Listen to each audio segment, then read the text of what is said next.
Hello, hi everyone. Welcome to our 8th episode of Girls Tech Talk. So, today we are going to introduce infrastructure as code. In the last two episodes, we have talked about like what is blob storage and how do we deploy blob storage from Azure portal. We have given a demo and we have also shown you quickly like how do we deploy from Azure CLI. So, what are the other ways we generally deploy? And if I'm working in a project, then what should be the best practice or guidelines to deploy any resources? Let me share my screen quickly. Tara, you have to make me host. You are already. Okay, it's done.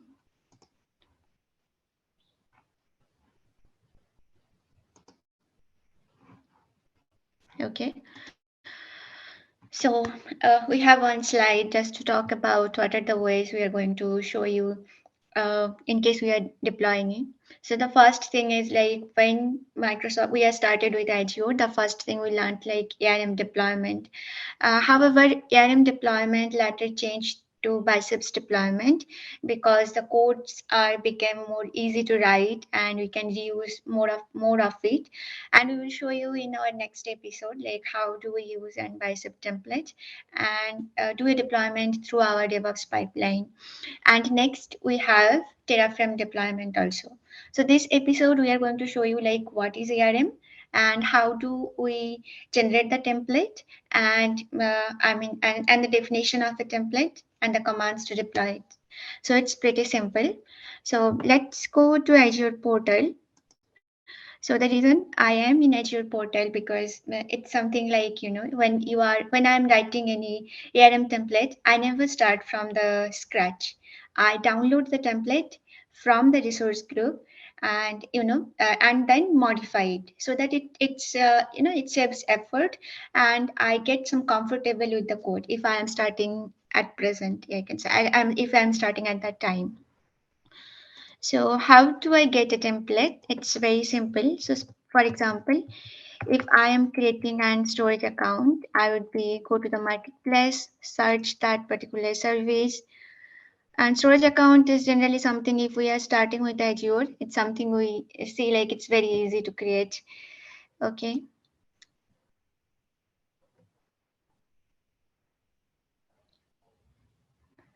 So in these steps, if you see like we have to select our subscription where we want to create, which resource group, default resource group I want to create. It is going to ask me like what name. For example, I have to give a name, storage account demo and performance standard. So redundancy, this is something is it's defined like what type of storage account I want to create. I will select the lowest cost, which is locally redundant storage. And if you are creating a demo or working on your development subscription, try to select which is going to cost us less or maybe free. And then advanced, I'm going to keep this as it is. I will select the access tier cool networking. I will keep it as default. Data protection, encryption, stacks, everything else is default. So if I click on review, I can see what are the things I might have selected while creating an blob storage. So this actually defines me in an ARM template, there is something called template and there are another file which calls parameter. So these are the things that I want to keep it as parameterized. You might be thinking like why I am keeping it as a parameter because as I said the reason we are using as a template because we want to use this template to deploy the storage account to different environments. So when I say environment, I might have a development environment and a test environment. And I want to replicate the configuration of that particular storage account. It should have, for example, the networking I am selecting. Both the dev and test should have the same networking configuration. both should have the same data protection capabilities, so which helps us to test that account.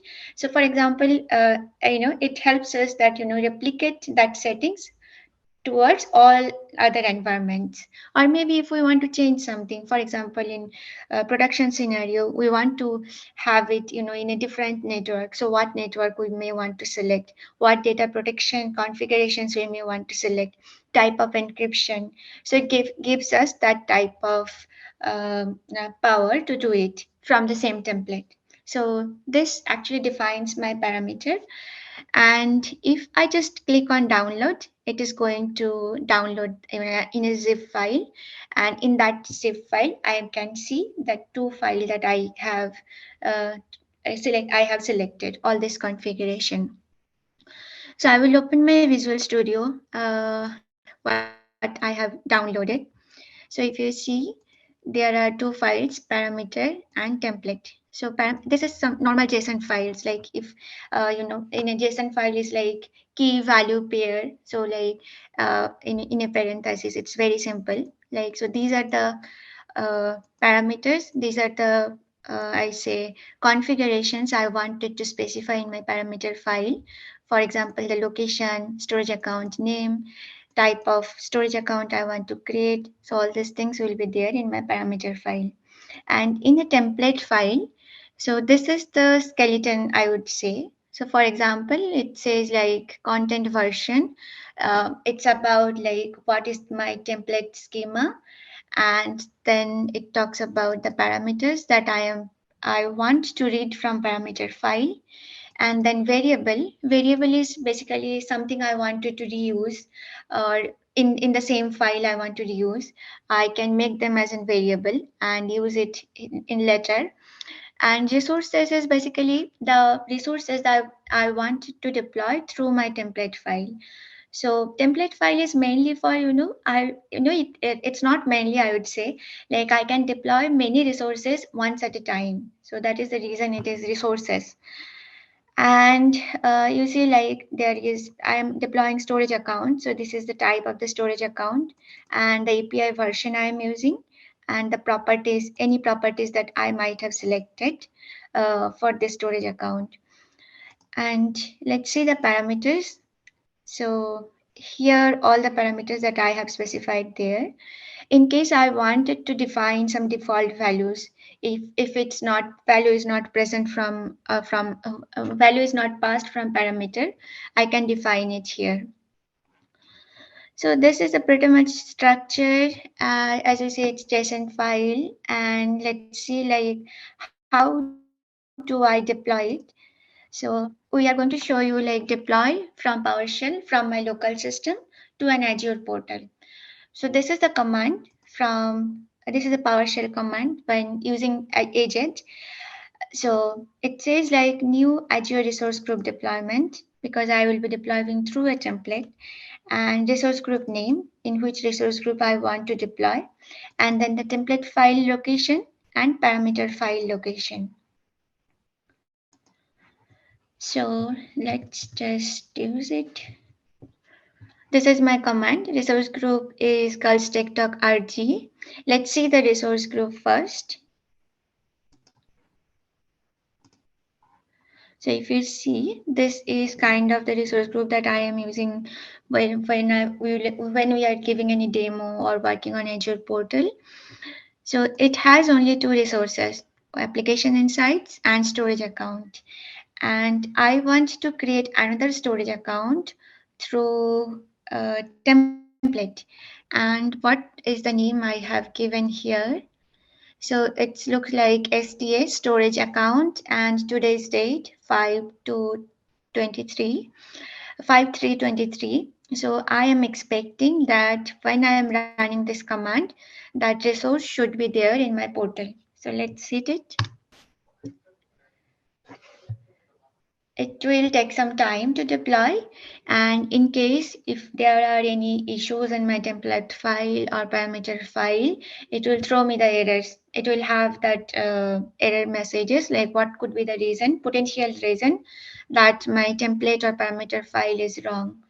So just one thing, like before I am running that command, I connected to my Azure portal through connect agent command, which actually connects to my Azure subscription and Azure subscription so that I can do further deployment to it. Meanwhile, while it's happened, Tara, would you like to add the Visual Studio deployment? Yeah, so what I was saying, the same stuff which we are doing right now from command line, you can do the same thing from Visual Studio. So Visual Studio actually provides the extensions which you can use as a project, and then you can do in the right click and then deploy. You'll get a UI option where you can select the resource group and all the parameters as in to provide the values, and then you can do the deployment. So that is also another option. So if you see, like, this command has run, and here it talks about like what is the deployment name, and by default it's template, resource group name where I have deployed, provisioning state, whether the deployment succeeded or failed, timestamp, what time I have deployed, and deployment mode, template link. It is a local template, so there is no link here. Parameters actually says like what are the parameters I have passed from my this file, from my parameter file. So these are the values that I have passed, and so it says storage account name STA05323. So when it succeeds and this name and this resource group, I am expecting the resource is already created. So if you see here, I have to refresh it. Yeah, so this is the resource group. Sorry, this is the storage account. And yeah, I think it's loading. So yeah, it's there. So this is how I start basically if I'm starting with ARM template deployment. And yeah, most of the cases, like, if my template is having error, or if I am not passing the correct argument to my parameters, then it will throw error. And it will, the error says like, it always says like what parameter I am missing or what parameter it is expecting. So we just debug accordingly. So next we are going to show you, Tara is going to show you like how we are doing Terraform deployment. So let's see. I am making you host. Give me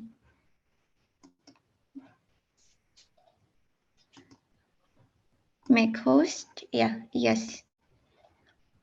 Yeah. So for starting with Terraform, let me know. You can see my screen, right? Yes, I can. Yeah. So first thing first is setup of Terraform. So if it's the very first time when you are starting with Terraform, it's I better. can.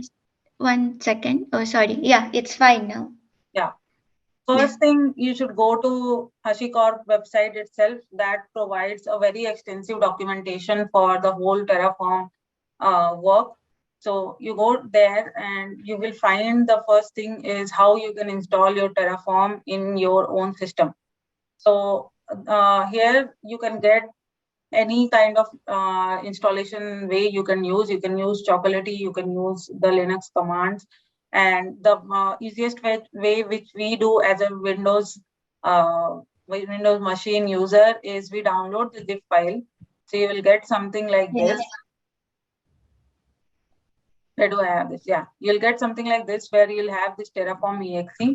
All you have to do is copy this in one path. Maybe I have created one Terraform folder in C drive, and I have kept this exe over here and just add that in environment variable. What will that Yeah. do is it will tells the system that now Terraform is a command which you can use in the command line and it will execute this exe. That's it. If you're not adding that in environment variable, you have to run this Terraform exe all the time from this path. So for avoiding that, you can just directly add that in environment variable.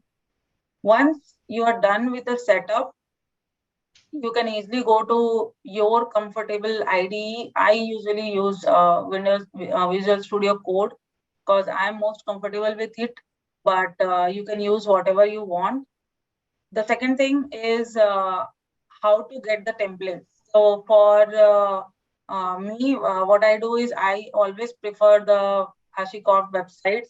So all I do is I search for that specific resource which I want to create, and I search in HashiCorp website itself what are the templates are there. So for an example, I wanted to create storage account. I go to HashiCorp website, I find the template, and then I simply use it in my TF files. So if you see over here, I have not made it complicated. You can use variables.tf file also for providing all the values of the parameters. But for starters, we'll just focus on main.tf. So you will see for Terraform, it's the structure is in this way that you always need main.tf, that your Terraform file should not be renamed as anything else. It's something like if you want to compare with C Sharp, when you create any console application, main is the first method which runs. In a similar way, for Terraform, when you run Terraform commands, it seeks for a folder. In the folder, it seeks for a file which is named as main.tf, and it starts from there. So, for an example, if I do Terraform init over here, it will give me an error that this is an empty directory. What does this mean is in this folder, I don't have any TF file. So what I'll do is I'll go to my path where I have this Terraform file. Okay. Now, when I do Terraform init, it will start initializing Terraform in this folder, and it's successfully initialized. Now, if I go to the folders, the structure of Terraform file, it's pretty much straightforward. First thing first, you have to mention that for which specific provider you are trying to do the infrastructure provisioning. Okay. Terraform is actually providing infrastructure as code service for all the providers, like be it for Azure, be it for Amazon, be it for Google, be it for IBM. So they provide for everything. So for that very reason, first thing first, you have to mention like for which specific provider you want this to be deployed. So that is why I have added it over here that I want Azure RM as my provider. This means it's Azure Resource Manager. For now, I'm not using any features or anything, but depending on your requirement, specifically in project work, you have to mention that, okay, I want it in this specific tenant, or I want this in this specific subscription. And then I want this specific version of Terraform greater than that, something like that. So all this stuff you can mention so that accidentally it should not go to any other place. So that is the first thing. And the second thing comes is the resources, like what exactly you want to create. So there are two kind of things you'll find in Terraform files. One is resource type and another one is data type. I'll keep data type for some time later for demoing. Resource, as soon as you mention resource, Terraform considers that as it has to create that resource. Okay. And if you mention this as data, it considered that as that resource is already existing in your subscription or in your platform. Okay. So for now, since I'm mentioning this as resource, this means that I'm going to create this one. Okay. So I mentioned resource and then I'm saying Azure RM resource group, meaning it is going to create one resource group from me for me using this. So I mentioned name that it's my Tech Talk RG, that is my resource group name, and I have given West Europe for resource group. So these are the only two things you need for resource group creation. And then the next one is Azure storage account. So what I have done is simply I have pulled it out from the website. So that is why I have not changed anything, but you can change all these as per your convenience. So the second is again named as resource. That means it is going to create one resource. Resource type is storage account. And then the name I have given is Tech Talk for March. And then resource group name is whatever was my resource group creator earlier. this is kind of you can consider this as a tag, and that's name. So it will pick up that resource group name, and then it will pick up the same location in which my resource group has been created. Then I just have given account tier, be it standard, premium, whatever you want, and then application type is ZRS. And then this is the one which comes pretty handy when you are working in projects specifically. So for here, for tags, for now I have given like Tech Talk demo as a tag. That's it. For starters, you can start with this. If I go to my portal, if I go to portal here, you see, yeah, you see, I don't have anything named as TikTok resource group till now. And what I'll do is I'll just run Terraform plan as of now. So I did initialization first using Terraform init. Now I'm doing Terraform plan. What it will do, it will look, iterate through this Terraform file, and it will check, okay, what all resources I have to create. And it will go to your subscription, as Stima did that. She also logged into Azure using easy login, and then you set a subscription. So I had done the same thing. I have set my subscription to my enterprise subscription. So it will check here whether this resource group is already existing or not. Since it's not there, it is going to tell me that I'm going to create 2 resources for you, because here I have 2. If by any chance this is already created, any of this is already created, it will throw an error that this is already there. Okay. Now you'll see 2 to add, because I have 2 resources. Now all I have to do is Terraform apply. Okay. Yeah, I can do force -f is force, meaning it is not going to ask you again whether you want to deploy it or not. But for starters, it's again a good practice. So just run Terraform apply, and then it will ask you, and then you do yes or no. Okay. So again, it is just taking time to update the state file, and then it will ask you whether you want to deploy it or not. While this is going on, so these are the 4 Terraform commands which you will be requiring each and every day if you're working with Terraform. So it's like Terraform init, Terraform plan, Terraform apply. And if you want to delete everything at once, whatever you have created using this template, you can do Terraform destroy as well. So that's all you have.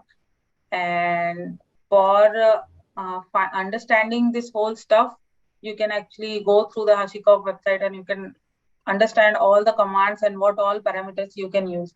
So I'll mention it as a yes, and then it will start the deployment. It will take some time.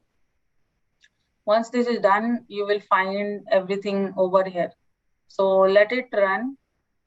So there is a basic difference between ARM and Terraform. Is Terraform keeps the state of your deployments, whereas ARM is something which doesn't keep the state of your deployment. So how Terraform is doing that is it keeps a TF state file. So if I go to if I go here, you will see there is one terraform.tf state file. Okay, so this is the key element which differentiate Terraform with ARM. Okay, so this is what it has. Sorry, it's main.tf.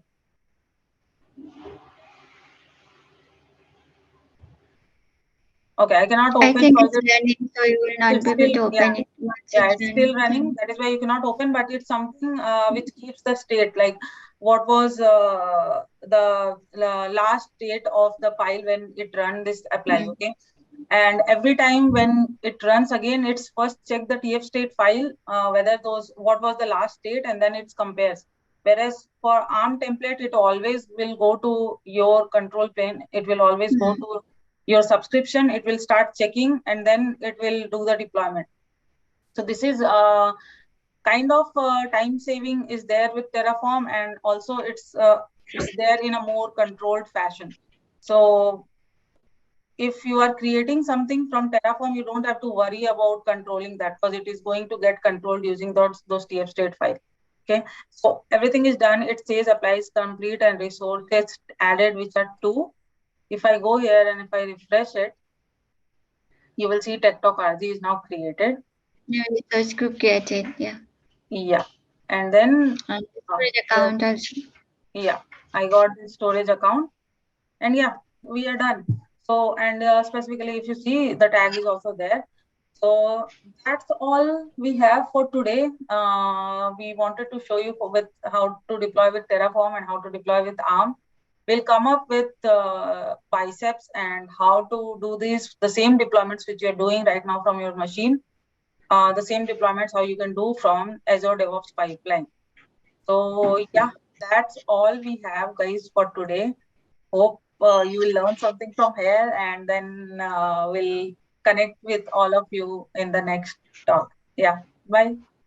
Thank you, everyone. Bye.